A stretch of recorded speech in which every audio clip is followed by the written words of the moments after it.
All right, so we're going to do a quick set of practice called Data Day 3 for 417.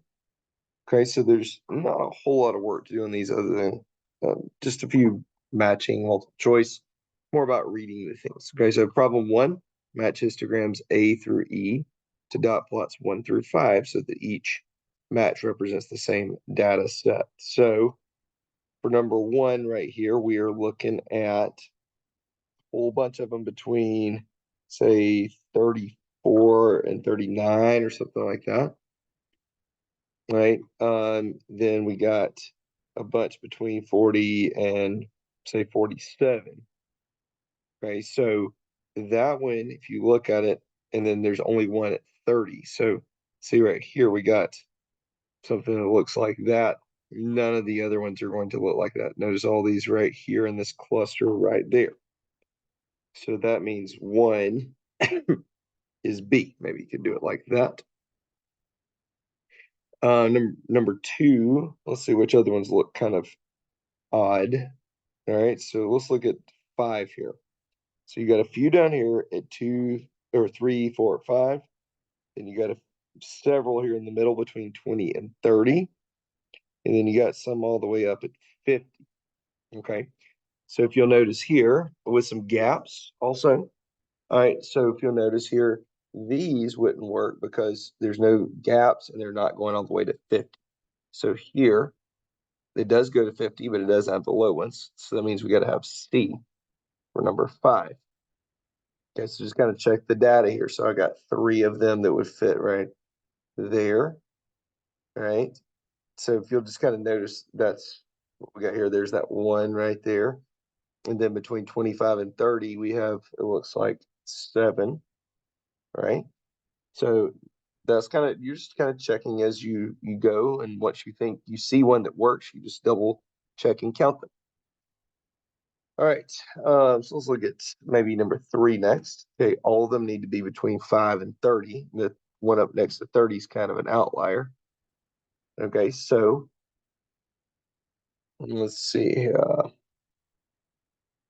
Right here looks like what we got here. So between 5 and 10, I see 6 of them. Okay, which is those. Okay, and then 1 up between 25 and 30. See right there. And 2 between 20 and 25 right there. Okay, and then between 15 and 20, you got those 2 on 15 and 6 more. So that's clearly, this is A. Okay, which leaves us with D and E for number 2 and number 4. Okay, so D, or number 2, you got the lowest one at 20. Okay, and the highest one's up at 50. So if you'll notice, that's right there. Okay, and in between, you see between 30 and 35, we got like 11 of them. See right there. Meaning that E should be number 4. So let's just check that. So we got between 5 and 10, there's 3. Okay, and then up above 35, right there, there's 2 between 35 and 40. Okay, and then between 25 and 30, there's 4. Right, so you can kind of just check them like that, and there you go. All right, number 2. Here's a histogram that summarizes the lengths and feet of a group of sharks. What is true according to the histogram? A total of 9 sharks were measured. Well, clearly not, right? What they're going for there is tricking you by how many bars there are. But this tells you how many sharks, right? So that's 1, 2, 4, 6, 16, 26, plus 9 is 35, 45, 49, 50. So this is 50 sharks. So A is wrong, B is right. The longest shark is measured was 10 feet long. That is incorrect. That's the peak of the data where there are 10 sharks in that category. The longest one that was measured is clearly between 17 and 17 and a half feet.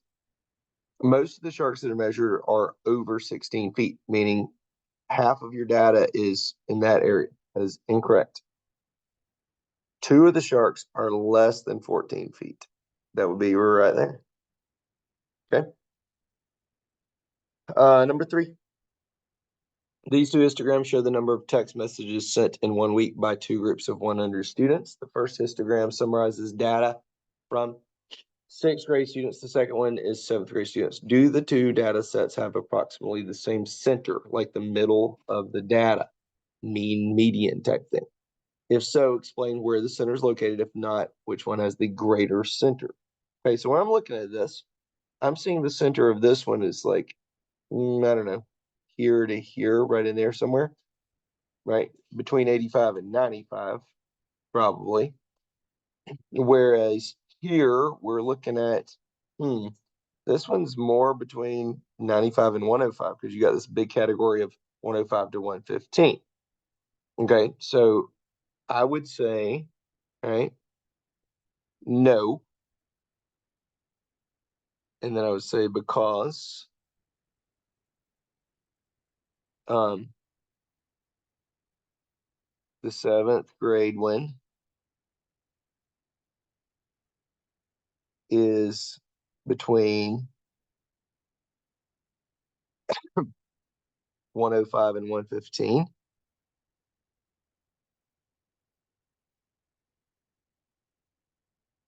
And 6th is between 85 to 95. Something like that. You don't have to have the exact wording, but that's the general idea.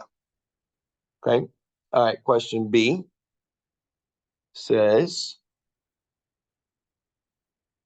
which data set has the greater spread? Meaning it's more spread out.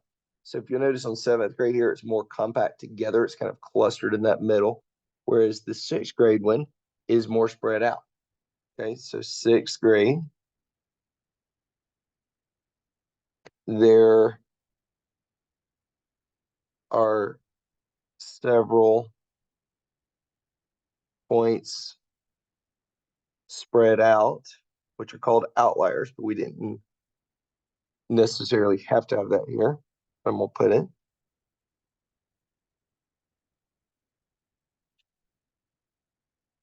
All right. Apart from the center. Okay. Something like that for B. All right. And all right, so I think it's the last one. Yeah. The local tennis club is analyzing the ages of new members. The following data shows the ages of new members of the club. Create a histogram to display the ages of the new members. So we're looking for 0 to 19. So that's 1, 2. So I notice I'm like marking them out as I'm going here. All right, so there's that one here. Okay. Now I'm gonna change colors. 20 to 39. 1, 2, 3, 4, 5, 6, 7, 8, 9, 10. They're 20 to 39. So we're gonna go all the way up here. You generally, oops, it wanted to curve when I did that. That's weird. All right. Generally don't leave the gaps between the bars on histograms like you would with bar graphs. All right, then 40 to 59. 1, 2, 3, 4, 5, 6, 7, 8, 9. So we got 9 for 40 to 59. Okay.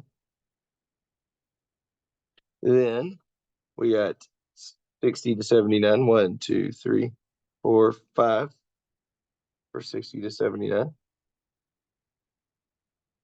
And 1 for 80 to 99. And that's all there is to it. We made a histogram. Okay. Get that work turned in. Please remember you have a weekly review 10, which is a major grade to be doing this week also.